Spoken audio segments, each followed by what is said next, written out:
الجاما أو الجاما كوريكشن هو أكتر مصطلح غامض في عالم الألوان والشاشات ودايما بيلخبط الناس. النهاردة هنتكلم عن الجاما واللي كلنا عارفين إنها بتلعب في البرايتنس، بس محدش فاهم هي ليه اسمها جاما، وهل هي بتلعب في البرايتنس ولا الكونتراست ولا هي ميكس بين الاتنين، ويا ترى ليه عملوها أصلا وليه في أرقام مشهورة بتعبر عنها زي جاما 2.2 أو جاما 2.4. يلا بينا نعرف.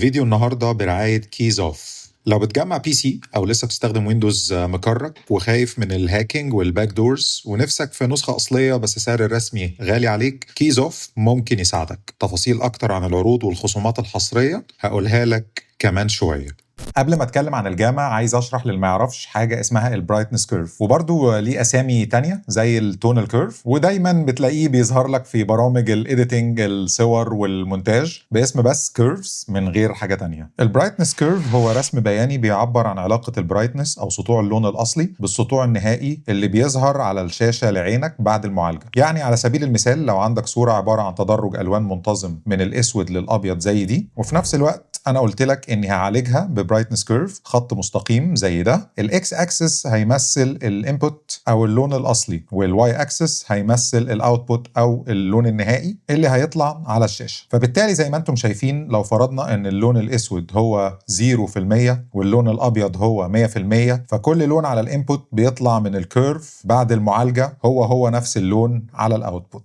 لو انا مثلا غيرت في الكيرف باني حركت نقطه على مسافة 50% من الاكس اكسس لفوق، ده معناه ايه؟ ده معناه اني خليت الانبوت كولر بسطوع 50% يتعمل له ريمابينج ويكون ليه درجة سطوع 80%. وطبعا لان شكل الكيرف اتغير بالكامل يبقى كل درجات السطوع هتتغير حسب معادلة الكيرف الجديدة. واللونين الوحيدين اللي مش هيتغيروا هما الاسود لان هيحصل له ريمابينج من 0% إلى 0%، يعني على نفس النقطة، وكمان الأبيض تماما لأن هيتعمل له ريمابينج من 100% إلى 100% برضو، ولكن بقية الألوان كلها في الكيرف ده هتتغير. طيب يا ترى ده بقى معناه إيه؟ يعني لما الكيرف يضرب منك لفوق بيحصل إيه تاني غير إن الصورة تفتح؟ الحقيقة إن كلمة بتفتح كلمة صحيحة لكن مش دقيقة، لأن تفتيح الصورة باستخدام الكيرفز بيعمل حاجات كمان مهمة جدا. لما الكيرف بيضرب لفوق عند نقطة 50% ويعمل لها ريمابينج ل 80%، ده بيفتح الصورة في المقام الأول، ولكنه كمان بيكسباند او بيمدد الالوان الغامقه. يعني رينج درجات الالوان في الصوره الاصليه من 0% ل 50% اتعمل له ريمابينج من 0% ل 80%، وده معناه ان التونال رينج بتاع الالوان الغامقه كبر وبقت درجاته 80% من البرايتنس رينج كله. وفي نفس الوقت رينج الالوان من 50% الى 100% صغر واتعمل له ريمابينج لتونال رينج 20% فقط اللي هو من 80% الى 100%، وده رينج اصغر من اللي كان في الانبوت قبل العمليه الحسابيه. بالبلدي كده الغوامق اتمددت في 80% من درجات السطوع اللي ممكن امثلها، وبقينا نستطيع ان احنا نقدر نشوف تدرج درجات في الغوامق اكبر. والسواطع اتعمل لها كومبريشن او اتضغطت ل 20% بس من التونال رينج الاصلي، وبالتالي في تفاصيل في الصوره الاصليه كانت باينه في الصوره اللي هتطلع في الاوتبوت مش هتبان، لان نتيجه الضغط اللي انا عملته في الوان كتير كانت موجوده في الانبوت هيتعمل لها ريمابينج على درجه واحده بس في الاوتبوت، وده احنا بنسميه كومبريشن او لوس ان ديتيلز في الهايلايتس. يبقى الكيرف لما يضرب لفوق ده بيكسباند الغوامق ويضغط الفواتح، والنتيجه النهائيه بتكون الصوره افتح، ولما يضرب لتحت بيكسباند الفواتح ويضغط الغوامق، والنتيجه النهائيه بتكون صوره اغمق. وكسايد تيب كده قبل ما نوقف كلام عن الكيرفز، ممكن نضرب الكيرف لتحت من تحت ونضرب الكيرف لفوق من فوق، وده هيطحن الفواتح ويطحن الغوامق ويدي فرصة لأكبر رينج للميد تونز، وده نوع من أنواع الكونتراست أو التباين باستخدام الكيرفز. والكيرف ده مشهور جدا واسمه الاس كيرف علشان واخد شكل حرف الاس، وده معروف ان هو بيزود الكونتراست. بعد ما فهمنا البرايتنس كيرف عايزين من خلاله نشرح فرق جوهري ما بين الكمبيوتر أو الآلة وعين الإنسان في فهم درجات الألوان. الكمبيوتر بيلاحظ تغير درجات الألوان في شكل خطي، يعني كل الضوء ما يزيد اللون يفتح بنفس مقدار زيادة الضوء. يعني لو نورت حاجة بلمبة بتكون ليها نصف السطوع عن لو نورتها بلمبتين. الكمبيوتر بيفهم كده وسنسور الكاميرا بيصور كده، وبالتالي علاقة الكمبيوتر بشدة الإضاءة علاقة خطية. فلو رسمت الكيرف بين الانبوت والاوتبوت هيكون الكيرف خط مستقيم. سطوع الانبوت بتتحكم في الإضاءة وبينعكس زي ما هو في فهم الآلة للسطوع أو الاوتبوت. كل ما الإضاءة تزيد اللون يفتح أكتر وأكتر، ودي طريقة فهم الآلة للإضاءة أو يعني البرايتنس أو السطوع. الإنسان بقى بيختلف عن الآلة في حاجتين. أول حاجة، عين الإنسان بتشوف السطوع بشكل غير منتظم أو شكل غير خطي، واللي احنا سميناه الكيرف اللي ضارب لتحت، واللي بيزود الكونتراست وبيضغط الدرجات الغامقة. تاني حاجة، إن عين الإنسان عامة بتقدر تفرق وتميز فروق الدرجات في الغوامق أكتر من الفواتح، فدايما تفاصيل الصورة التي يسهل إدراكها على عين الإنسان بتكون في منطقة الشادوز مش الهايلايتس. نيجي بقى لأكتر جزء بيلخبط في الموضوع ده. ممكن من الكلام اللي فات اللي أنا قلته واحد هنا يستنتج يقول لك طالما الكمبيوتر بيتعامل مع الإضاءة والبرايتنس بطريقة خطية، يبقى بالتالي لازم نعمل تصحيح للكيرف اللي بيطلع على المونيتور بشكل أخليه يحاكي عين الإنسان، علشان لما الإنسان يجي يبص على الصورة تطلع مظبوطة. أظن استنتاج منطقي جدا. في الحقيقة الكلام ده غلط، ودي مش مشكلة في حد ذاتها، وده لأن تدرج السطوع الخطي اللي الكمبيوتر بيطلعه هيظهر برضو كتدرج خطي منتظم على المونيتور، وعين الإنسان هتشوف هذا التدرج الضوئي على الشاشة بشكل غير خطي أو بشكل لوغاريتمي زيه زي أي شيء تاني في الحقيقة. فعين الإنسان هي اللي هتصلح، أنت مش محتاج تصلح حاجة في المونيتور. الغريب بقى يا أخي إن المصنعين بيعملوا هذا التصحيح أو يعني بيطبقوا هذا الكيرف على المونيتور اللي هو الكيرف اللي ضارب لتحت، واللي زي ما قلنا بيضغط الغوامق وفي نفس الوقت بيغمق الصورة الإجمالية. وتصحيح الكيرف ده هو ما يسمى بالجاما كوريكشن، لأن رسمة الكيرف بتكون دالة أسية f of x equals x power 1 over gamma. فيا ترى ليه عملوا كده من غير ما يكون في مشكلة؟ خلونا الأول نقول تعريف صريح للجاما قبل ما نشرح هم أصلا عملوها ليه. وإلى هذه النقطة يا صديقي في الفيديو أنا ترجمت كل المصطلحات اللي بالانجليزي للعربي في الحته اللي فاتت من الفيديو، فسامحوني بقى من النقطه دي لحد اخر الفيديو انا هقول المصطلحات زي ما هي بالانجليزي علشان يعني الفيديو ما يطولش قوي. الجاما كيرف هو حسبه رياضيه بتدخل تغير الترانسفير فانكشن بين البرايتنس اللي داخل الشاشه والخارج منها، وتحويلها من داله خطيه الى داله اسيه معادلتها f of x equal x power 1 over gamma، حيث ان الاكس هي البرايتنس للدخول والاف اوف اكس هي برايتنس الخروج. ومن اشهرها طبعا زي ما كلكم عارفين الجاما 2.2 والجاما 2.4، ورسمتهم بتكون كده، وكل ما الجاما تزيد الكيرف هيضرب لتحت وكل ما الجاما تقل الكيرف هيضرب لفوق. طيب بما ان عين الانسان بتصلح الضوء لوحدها عملوها ليه؟ والله يا سيدي اختلفت الاقاويل. في قول بيقول لك ان زمان ايام الشاشات القديمه او الشاشات السي ار تي كانت الشاشه مش بتقدر تعيد انتاج البرايتنس بطول التونال رينج بشكل خطي، او يعني ما تقدرش تطلع البرايتنس بالتساوي، وبالتالي كنا بنحتاج نفتح درجات الصوره بالسوفت وير باننا نرمي كيرف مثلا بجاما 0.454545 وهو مقلوب الجاما 2.2، فلما الصوره تتعرض على الشاشه بجاما 2.2 تطلع مظبوطه. في رأي تاني كمان بس هو الحقيقة بالنسبة لي أنا مش مقنع قوي، بيقول إن أنت لما تفتح الصورة في الأول فتكبر التونال رينج بتاع الشادوز وبعدين في الآخر ترجع تضغطه تاني بالترانسفير فانكشن المعكوسة، ده هيقلل الباندنج، وهو إنك تحس إن الصورة فيها باندز كده بين درجات الألوان، ولكن زي ما بقول لك كده في الواقع الموضوع مش مقنع قوي الصراحة. في رأي ثالث وأنا من رأيي إن ده أكتر رأي مقنع فيهم حتى أكتر من الرأي الأولاني، وبيقول إن بسبب إن الصورة أصلا المنتجة جوه الكمبيوتر أو اللي متاخدة بالكاميرا أو يعني بسنسور الكاميرا بتكون خطية لأنها ميديوم ديجيتال، وبما إن من مواصفات عين الإنسان زي ما قلنا في أول الفيديو إنها بتلاحظ الفروق في الشادوز أكتر من الهايلايتس، فبرامج الكمبيوتر وأكيد معظم الكاميرات بترمي منحنى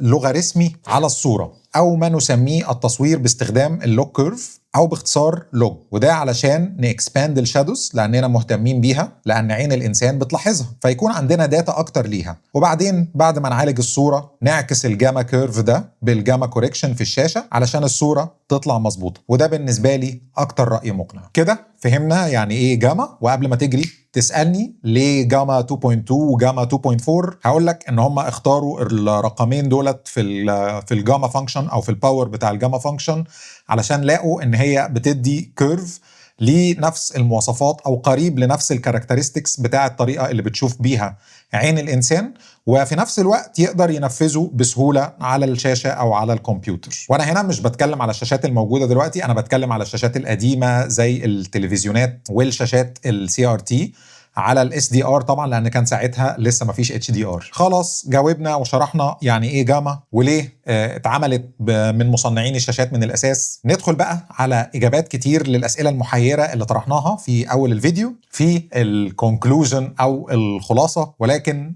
قبل ما ننتقل للفقره الجايه، لو الفيديو عجبك ما تنساش تعمل لايك والشير والسبسكرايب، لان ده هيساعدني جدا جدا جدا في الاستمرار. ودلوقتي هنتوقف سيكه صغيره ونكمل بعد الإعلان.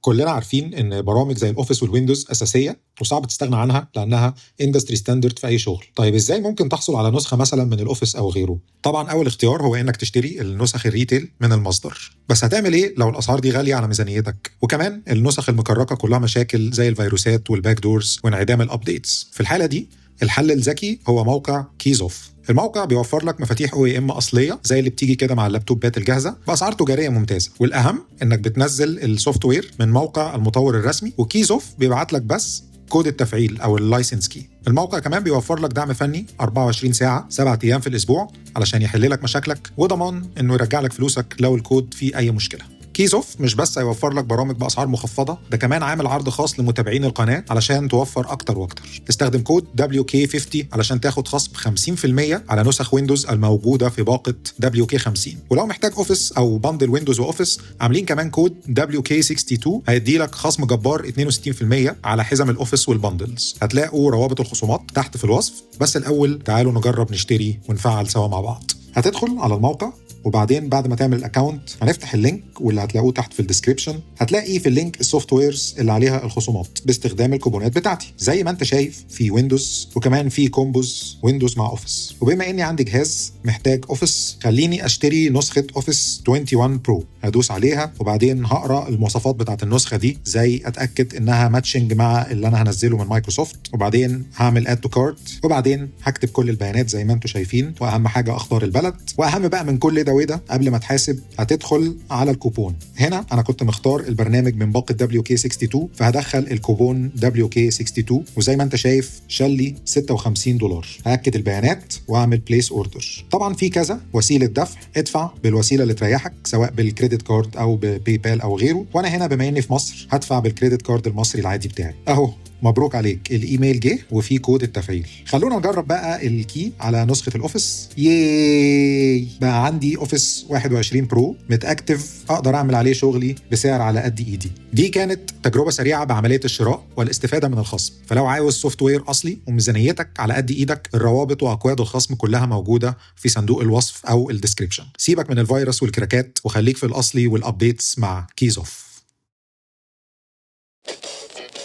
شرحنا النهارده الجاما كوريكشن، وعرفنا هو ليه مصطلح محير او زي ما بيقولوا امبيجوس توبيك، وعرضت اللخبطه جايه منين قدر الامكان من غير ما الفيديو يخش في ساعه علشان الناس اللي بتشتكي. وناقص بس قبل الختام اني اجاوب او اعيد على حتت ممكن تكون اتبعترت في دماغك، فهنحاول بسرعه نلحقها قبل ما تتلخبط اكتر واكتر. اول حاجه انا عايز اجاوب على السؤال اللي سالته في اول الحلقه، هي الجاما بتاثر في البرايتنس ولا الكونتراست؟ والاجابه البسيطه ان هي بتاثر في الكونتراست، بانها يا اما تضغطه يا اما تمدده بالظبط زي الكيرفز اللي في الفوتوشوب او في برامج المونتاج. وبقى كاثار جانبيه او كسايد افكت لتغيير الكونتراست او اللعب يعني في درجات السطوع، فاكيد ممكن البرايتنس يتغير او الصوره تفتح او تغمق زي ما بيحصل معاك مثلا لما تغير الكونتراست باستخدام حاجه تانية غير الكيرفز. لكن الاساس في الجاما ان زي ما قلنا بتغير الكونتراست، او مجازا الكونتراست الاول وبعد كده يجي البرايتنس. من اهم اختلافات الجاما كوريكشن عن التفتيح العادي ان هي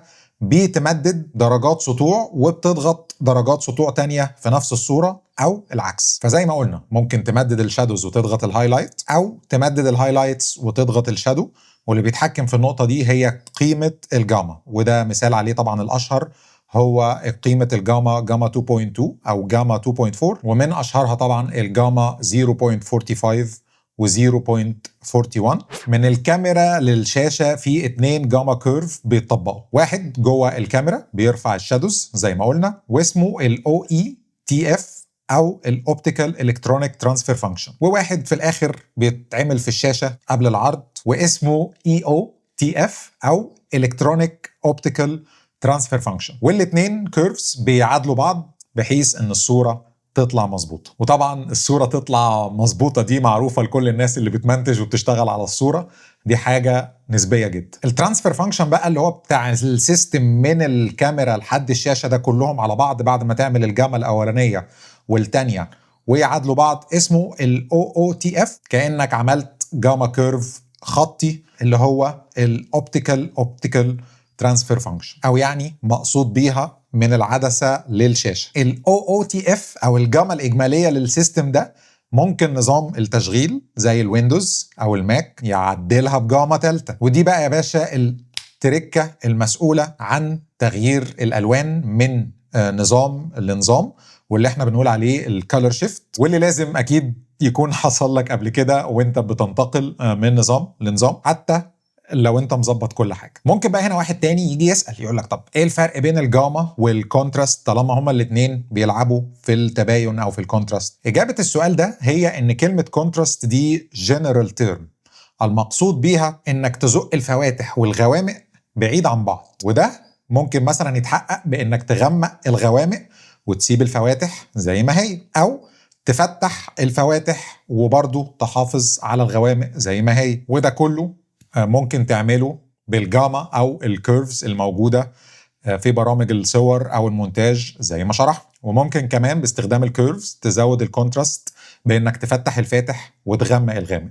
الكيرفز هتعمل لك كل حاجه. اللي انا قلته ده كله لعب في الكونتراست، ولكنه بيختلف عن السلايدر او الزرار اللي في البرنامج اللي انت بتستخدمه اللي اسمه كونتراست، واللي وظيفته بس ان هو يبعد الفواتح والغوامق بعيد عن بعض بناء على سنتر بوينت، يا البرنامج هو اللي بيختارها نتيجة فهمه للصورة، يا انت اللي بتختارها بسلايدر تاني. وبالتالي السلايدر بتاع الكونتراست بيعمل نوع واحد بس من الكونتراست. وطبعا مش محتاج اقول لك ان الفرق ما بين الكونتراست والبرايتنس ان الكونتراست بيبعد الفواتح والغوامق بعيد عن بعض، انما البرايتنس بيحافظ على المسافة اللي ما بينهم بس بيزقهم في اتجاه واحد، يا يفتح الاثنين يا نغمق الاثنين. وعلشان بقى ما بقاش حرمتك من حاجه خالص، في حاجه ثالثه في البرامج هتلاقيها اسمها الاكسبوجر.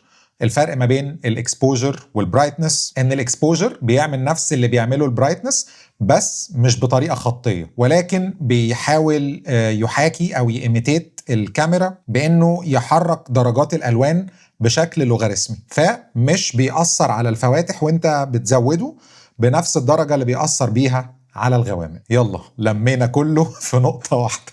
آخر نقطة بقول فيها إن إحنا كده شرحنا الجاما كوريكشن، وبحمد ربنا جدا على نعمة إن بالرغم من إن كل شركة بتصنع الكاميرات بتعمل الجاما كيرف بتاعها بنفسها مختلف عن الشركة التانية، إلا إن وسائل العرض أو الشاشات إلى حد ما فيها ستاندرد، أو يعني كانت بتنتج according لستاندردز لمدة طويلة، زي الستاندردز الثابتة الجاما 2.2 والجاما طبعا 2.4 الأشهر المستخدمة في الريك 709 بتاع البرودكاست والأخبار، أو يعني الثابت في نظام الاس دي ار. وثبات نظام العرض على الشاشات ده بيسهل جدا وظيفة الكرياتيف تيم اللي بيشتغل على ألوان الصور والجرافيكس الرقمية. وعلشان كده الجاما كيرف بيتسمى جاما بس لاتباعه معادلة رياضية ثابتة بيتغير فيها فقط قيمة الجاما علشان يبقى حاجة ستاندرد زي الجاما 2.2 والجاما 2.4، وفي نفس الوقت علشان ما يحصلش لخبطة ما بين الجاما بتاعت الشاشات والحاجات اللي بتستخدم في الكرياتيف وورك. سموا الأداة اللي بتلعب في الكيرف في الكرياتيف وورك باسم كيرفز، وده زي ما قلت لأنه متروك ليك انت، ملوش معادلة ثابتة. العب يا باشا فيه براحتك، طلع جزء من الألوان ونزل جزء من الألوان، علي الكونتراست في حتة ووطيه في حتة، كرياتيف تماما. وهي دي بقى يا باشا قصة الجاما كوريكشن. في النهاية بتمنى الناس تكون فهمت هذا الموضوع المهم التافه، ويكونوا قدروا يفهموا معايا هل الجاما كوريكشن بيبقى في الشاشة ولا في الكاميرا ولا السوفت وير، وتكون استفدت من الفيديو. أشوفكم إن شاء الله قريبا، وبشكر كل الناس اللي وصلوا لآخر الفيديو، والسلام ختام. باي باي.